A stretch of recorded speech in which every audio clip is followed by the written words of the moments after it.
A traição é com certeza o principal motivo de separações, divórcios, quebras de aliança. É, Podem haver vários outros motivos. Realmente existem outros motivos, mas a traição sempre é a cereja do bolo para haver separação. Às vezes não se confessa logo, se descobre muito depois que houve traição, ou talvez nunca se vai descobrir que houve traição e inventam-se outras desculpas. Mas por detrás de uma separação, geralmente existe sim uma traição, seja de pensamento, seja de sentimento, seja de desejo. A pessoa realmente já abre mão de um porque está pensando em investir em outro, depois não dá certo, mas a traição na cabeça da pessoa geralmente é o principal motivo de chegar na separação. Infelizmente, as pessoas não têm noção de tratar isso a tempo. E eu estarei hoje aqui ensinando 7 passos para você superar uma traição e restaurar o seu relacionamento, o seu casamento. Porque a traição, ela é algo que vai ferir tanto o traidor quanto a pessoa traída. Então, para ambos, há uma dificuldade de restaurar a convivência e o relacionamento como era antes. Lembrando que Jesus Cristo também foi traído e não houve perdão ali porque não era o propósito, porque Deus não queria realmente que houvesse naquele caso, porque era Jesus Cristo, o Filho de Deus, um homem inocente que tinha sido traído por um de seus melhores amigos. Um companheiro que andava lado a lado ali, grudado com ele, que quem mexia com as finanças do grupo, ou seja, quem mexe com as finanças geralmente é alguém muito íntimo, alguém que você confia demais. Então, não haveria perdão porque se tratava do Salvador, alguém muito inocente. E nós todos somos muito pecadores desde do nascimento, temos inclinação ao pecado. Então, para nós não vale essa regra, né? Então, para nós, o perdão do traidor é necessário. Embora o texto bíblico fale que Jesus Cristo buscou sim e muito em oração para que Judas tivesse perdão, mas não foi atendido por parte de Deus. 7 passos para superar uma traição e restaurar completamente o seu relacionamento com base em princípios bíblicos, emocionais e práticos para cura verdadeira e restauração guiada por Deus. Em primeiro lugar, aqui eu vou estar ensinando maneiras corretas de restaurar, porque o mundo e as amizades do mundo é a primeira coisa que você deve correr longe, porque vão te querer enfiar na bebida, em vícios e em o melhor jeito de esquecer o relacionamento é com o outro. Só que você vai põe a dor em cima de dor. Quem é ferido não ajuda ninguém, apenas sai ferindo mais pessoas ainda. Então você acaba projetando a sua dor em outras pessoas. Então não entre na furada de querer tapear o que aconteceu com mais erros, porque aí vai virando uma bola de neve, a qual lá na frente fica impossível a pessoa querer voltar, porque já virou, vamos dizer, o pecado era desse tamanho, e aí a bola de neve faz com que vire desse tamanho. Aí para tentar restaurar é muita coisa para ser quebrada, é muito gelo para ser quebrado, é muita maldição, é muita gente envolvida.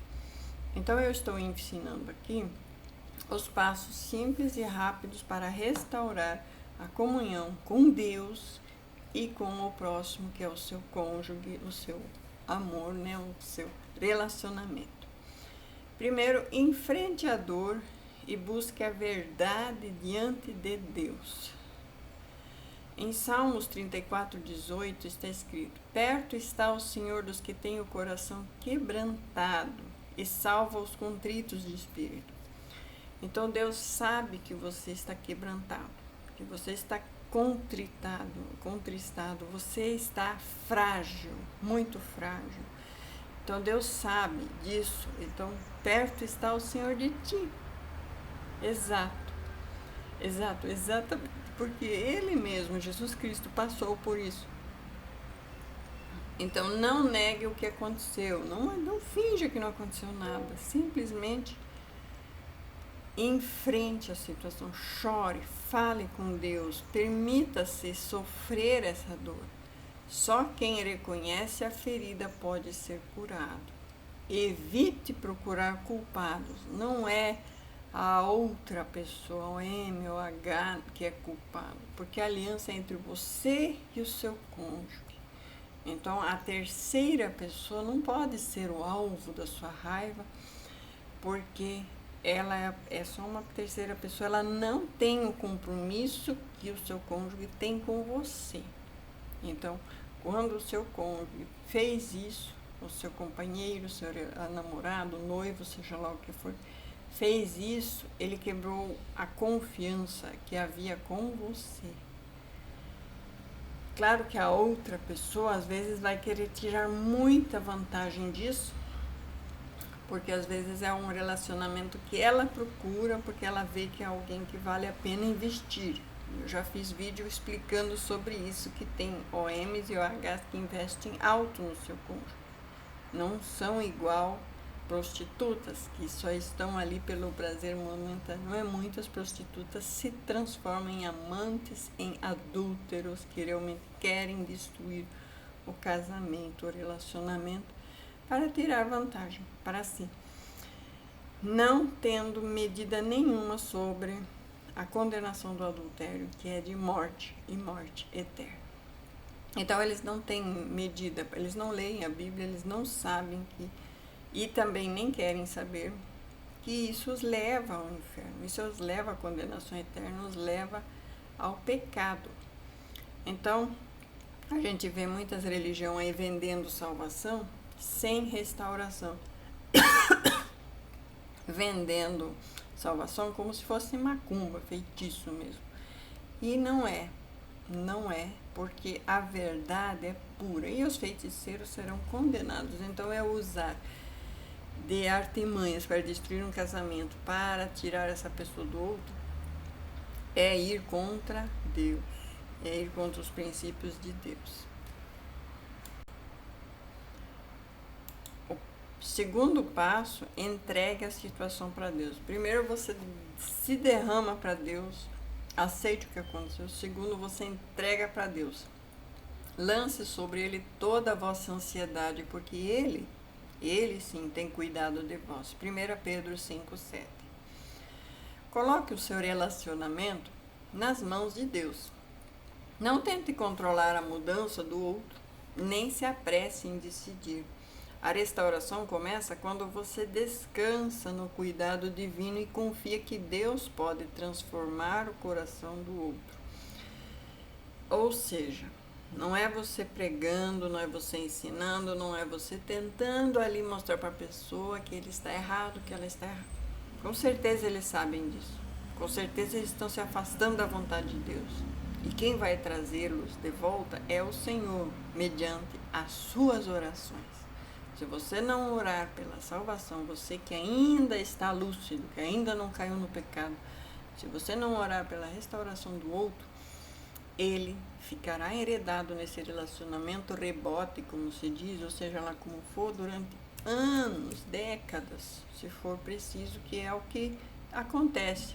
Eu já tenho 3 testemunhos de restauração, estou tentando ver como vou gravá-los, mas tem relacionamentos de anos, décadas, que não restauram enquanto você não ora, você não se posiciona em Deus e não confia que Deus restaura. Então, quando você realmente abandona todas as possibilidades do mundo, que o mundo te ofereceu, e se posiciona em Deus, sobre a sua primeira aliança, eu não ensino de maneira nenhuma segundo casamento, segunda aliança, é primeira aliança, a aliança da mocidade. Então não adianta vir com conversa de que aquela pessoa não merece. Aquele que você rejeita é quem Deus escolheu e ele vai te tirar do caminho para abençoar aquela pessoa lá em outro relacionamento, se você não se posicionar a tempo. Deus vai permitir que esse narcisista, essa narcisista que está do teu lado, elimine você. Não adianta você ter medinho que isso vai acontecer. Isso vai acontecer porque você está descartando quem Deus escolheu. Então, isso aqui é um recado para uma pessoa que não está entendendo que não adianta ficar do lado de gente errada, buscando para Deus consertar um narcisista que está em pecado, e você também está em pecado. Você precisa sair desse relacionamento. Não adianta querer ficar com Herodes, querer ser a Herodias e querer destruir quem fala que é a verdade para você. Então, eu realmente quero que você entenda que aqui é um canal de restauração de primeira aliança, tá? Se você quer um canal que restaure outro tipo, vá nos canais de feitiçaria, que tem muito por aí, e busque lá, né?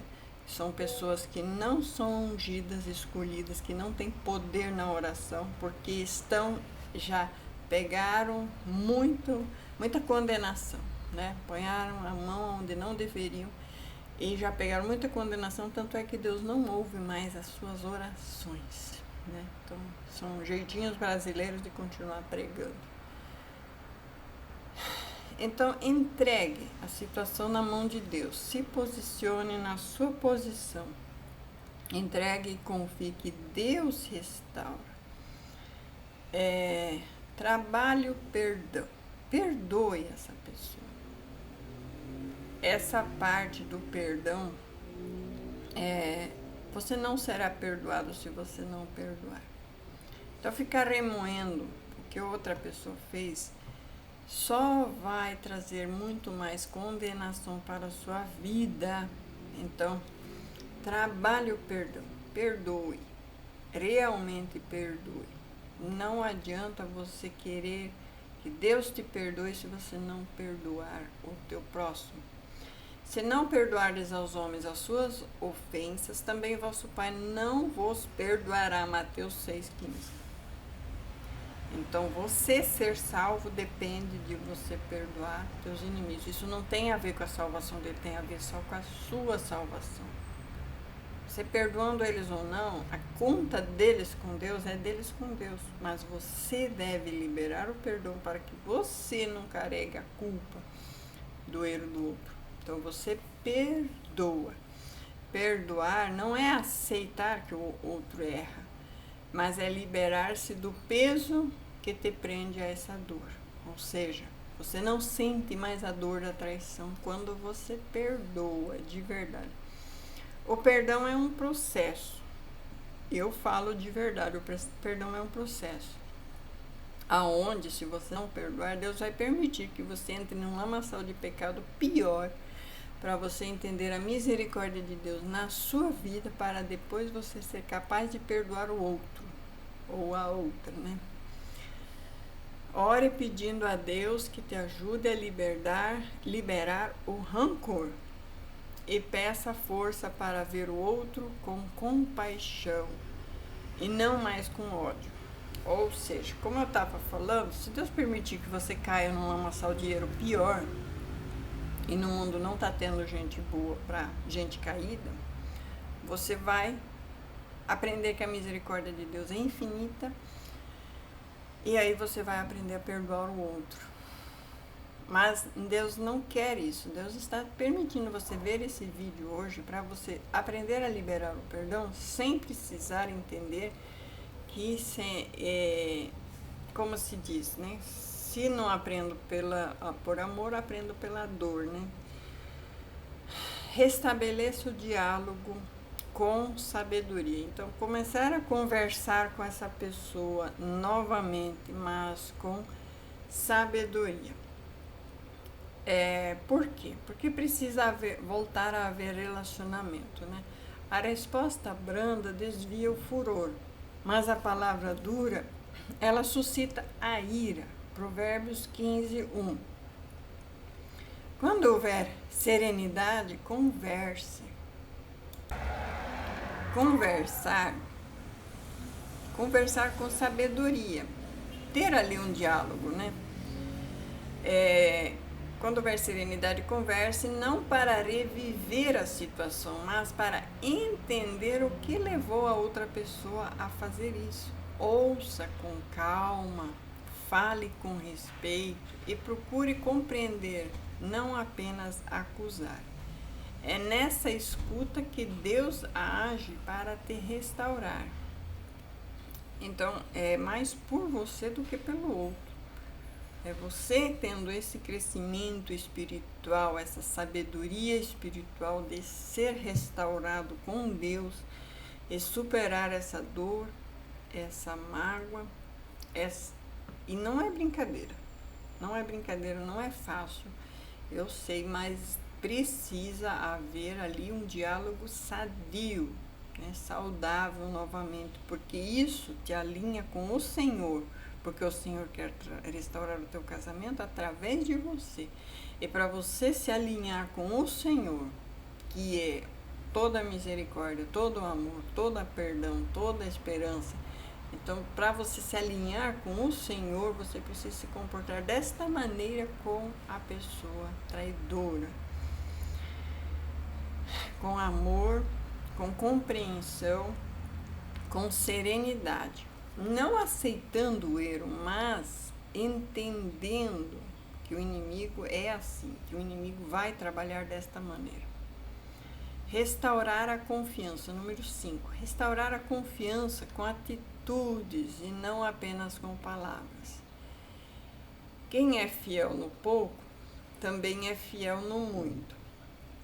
Lucas 16:10. Então, se a pessoa pode confiar em você e se abrir com você sobre o que lhe aconteceu, por que lhe aconteceu, ela vai ali então ter em você a melhor amiga, o melhor amigo que ela realmente vai poder ali buscar o sustento espiritual.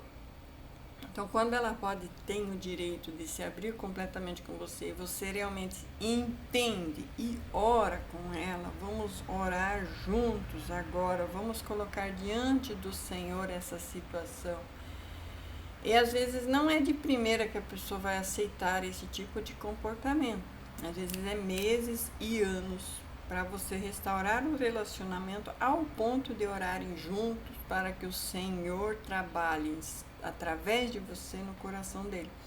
Mas você vai estar orando em secreto, no seu quarto de guerra, no seu mural de orações, para haver sim essa limpeza espiritual da parte entre você e a outra pessoa. Aí o número 6, por quê, né? Então, o 6, como para conseguir a restauração. Busque cura espiritual junto. Eu já até estava falando sobre isso. E se um quiser prevalecer contra um, os dois lhe resistirão. O cordão de 3 dobras não se quebra tão depressa. Eclesiastes 4:12. Aqui ele está falando sobre como buscar a cura do outro juntos, ou seja, vocês se casaram, se uniram e Deus foi testemunha, Deus é a terceira pessoa. Então, você se alia com Deus e oram junto, você e Deus orando junto pela restauração e perdão dessa pessoa que está em pecado. Ou seja, você e Deus são infinitamente mais poderosos do que ele sozinho. Então, você e Deus orando, não tem como essa terceira pessoa não ser convencida do pecado e não buscar arrependimento. Então, eu, alinhado com Deus, consigo, em Deus, fazer com que Deus, através do Espírito Santo, convença o outro a se arrepender. Então, com o tempo, essa outra pessoa vai começar a se juntar com você novamente. Porque quando você está junto com Deus, você acaba atraindo o outro a voltar. Ele tem que voltar. Porque é uma força de atração. Você voltou com Deus. Você se tornou um com Deus. Deus que é todo amor, todo perdão, todo misericórdia. Se você se torna um com Deus, não tem como o outro não voltar. Não tem descanso e alinhamento com Deus sem esse perdão completo, essa misericórdia completa, Então, as características de Deus são de salvação, enquanto que as características do inimigo são de condenação. Então, enquanto você estiver em pensamento de condenação, em pensamento de vingança, em pensamento de que o outro tem que sofrer, não há restauração e não vai haver, porque a restauração está correndo de você. Porque o alinhamento com Deus é perdão, é misericórdia, é segunda chance. O alinhamento com o inimigo é vingança, ele tem que sofrer, ele tem que pagar. Então isso é o alinhamento com o inimigo, com as trevas. Então não há descanso nisso. Então o descanso em Deus vem quando você se alinhou com Deus. Eclesiastes 4,12 diz que o cordão de 3 dobras não se quebra depressa, ou seja, vocês 3 juntos não haverá chance para o inimigo. Houve brecha porque você se afastou de Deus, por isso que você está sendo egoísta e se aliando com o inimigo, querendo vingança. Busquem aconselhamentos cristãos de homens e mulheres verdadeiramente cristãos que não concordem com alianças de segundas alianças, enfim. Vocês sabem muito bem, quem lê a Bíblia, graças a Deus no meu canal, são pessoas que realmente estão lendo a Bíblia e não escutando interpretações mundanas. São pessoas que abrem a Bíblia e estudam. Então não tem segundo casamento na Bíblia. Não existe divórcio que Deus aprovou, porque a Bíblia ainda fala que Deus odeia o divórcio. Deus odeia o repúdio, então não existe essa cláusula nos princípios de Deus. Participem de cultos, estudem a Bíblia. Deus precisa estar no centro do casamento de vocês.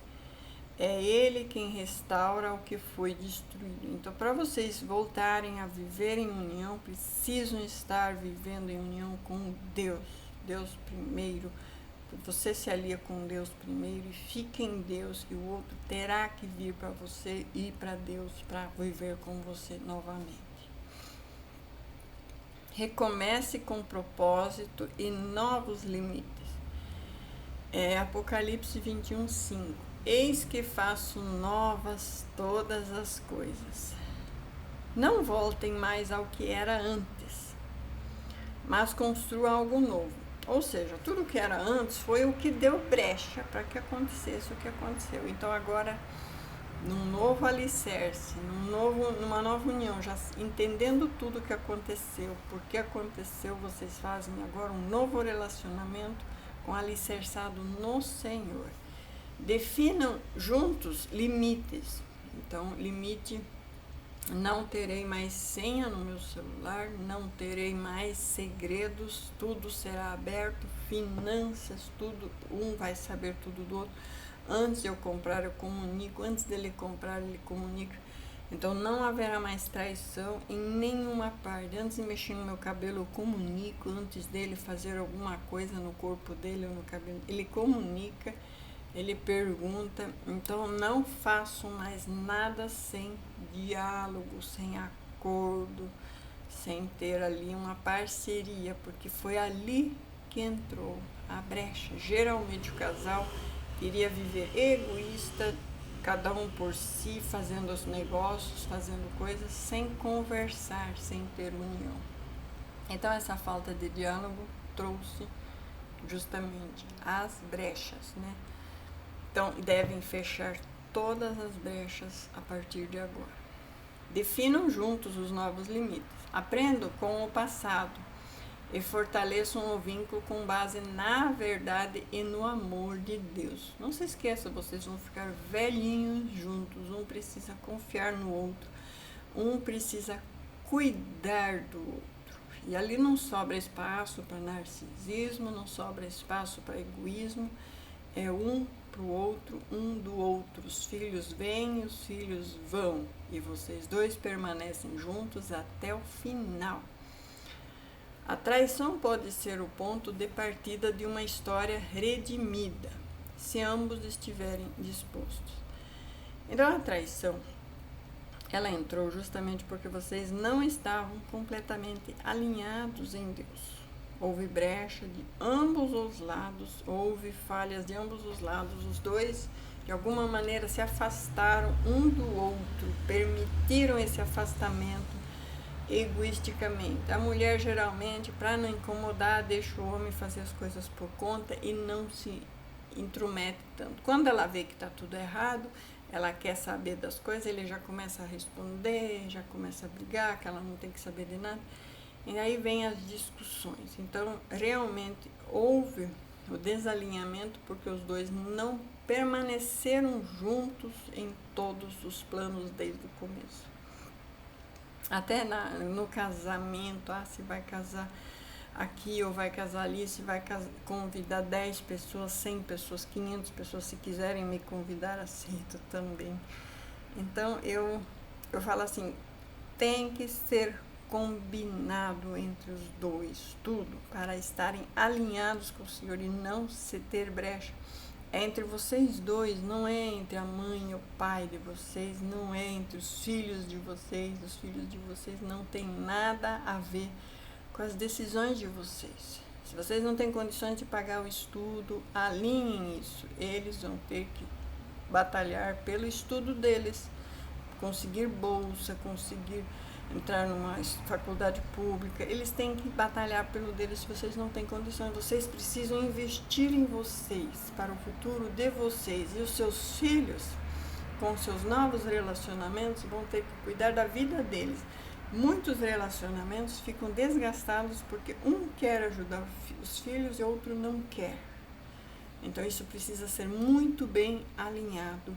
Como vamos administrar nossas vidas, nossas finanças com relação aos nossos filhos. Temos condições? Podemos ajudar? Não podemos ajudar? O que podemos fazer? Muitos se mudam de casa, de cidade, de estado para acompanhar os filhos no estudo.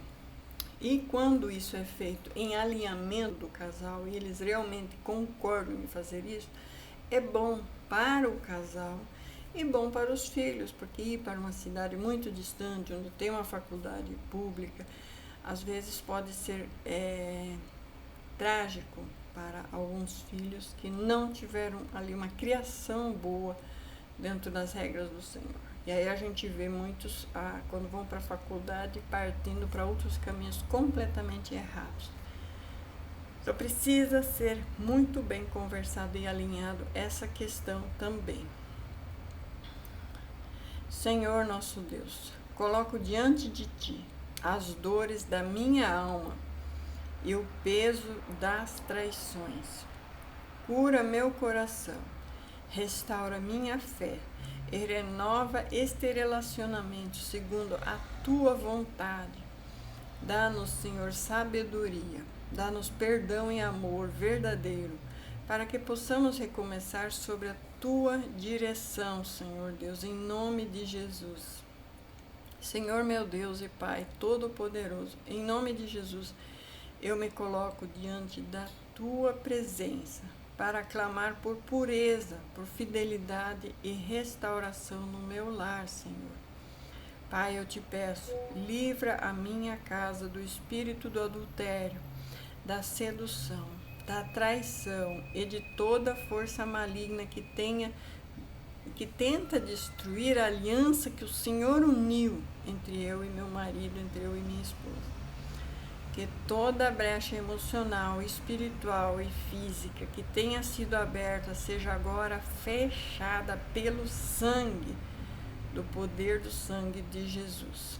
Senhor, coloca um muro de fogo ao redor do meu casamento. Zacarias 2:5 fala desse muro de fogo ao redor dos santos. Zacarias 2:5. Que nenhuma influência externa e nenhuma pessoa, nenhuma conversa ou tentação consigam mais entrar e destruir o que Tu abençoastes, em nome de Jesus. Purifica, Senhor, o coração do meu cônjuge e o meu também, Senhor, e renova o amor, renova o respeito e a aliança que um dia fizemos diante de Ti, Senhor. Declaro em nome de Jesus que toda a força do engano, da sedução e da infidelidade está sendo quebrado agora em nome de Jesus. Que a presença do Teu Espírito Santo reine sobre o nosso lar e que a Tua paz volte a habitar em cada ambiente. Senhor, ensina-nos a ser fiéis, não apenas um ao outro, mas primeiramente fiéis a Ti, Senhor. Que o Teu temor permaneça em nossos corações e que o nosso casamento seja um reflexo do Teu amor por nós, em nome de Jesus. Eu consagro o meu lar, o meu cônjuge e a minha vida a Ti, Senhor. E declaro que nenhuma arma forjada contra o meu casamento prosperará. Isaías 54:17. O adultério não tem poder, a mentira não prevalecerá e o inimigo não habitará na minha casa, porque onde o Senhor reina, há fidelidade, amor e paz.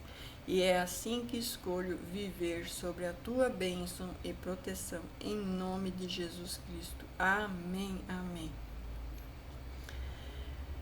Alguns versículos para reforçar esta oração. Hebreus 13:4. Venerado seja entre todos o matrimônio e o leito sem mácula. Porém, aos que se dão à prostituição e aos adúlteros, Deus os julgará. Então, quem não venera a primeira aliança de um casal e é contra essa primeira aliança, Deus os julgará. Não cabe a mim querer condenação. Eu perdoo essa pessoa, eu perdoo essas pessoas, porque venerável é perante todos. Todos devem venerar o casamento, a primeira aliança. Quem é contra, quem está agindo contra, Deus o julgará. Provérbios 5:18. Seja bendito teu manancial e alegra-te com a mulher da tua mocidade. Então, essa moça que você um dia desposou, que você um dia casou, com essa você deve ser feliz. E bendito é esse manancial, é somente dessa água que você pode e deve tomar, nenhuma outra, que são águas roubadas das outras, né? Salmo 91. Aquele que habita no esconderijo do Altíssimo, à sombra do Onipotente, descansará. Então, habitar no esconderijo do Altíssimo é habitar na palavra de Deus, estar ali, alicerçado na palavra de Deus. Assim eu termino esse vídeo de hoje, desejando que você e seu relacionamento seja restaurado, que haja perdão e restauração. Que todas as coisas cooperam para o bem daqueles que amam a Deus e são chamados pelo seu nome. Você é chamado pelo seu nome, você não é cristão à toa, você não é crente à toa, você é chamado pelo nome dele porque você é igual a ele. Então, até na próxima. Em nome de Jesus Cristo, fiquem com Deus. Amém.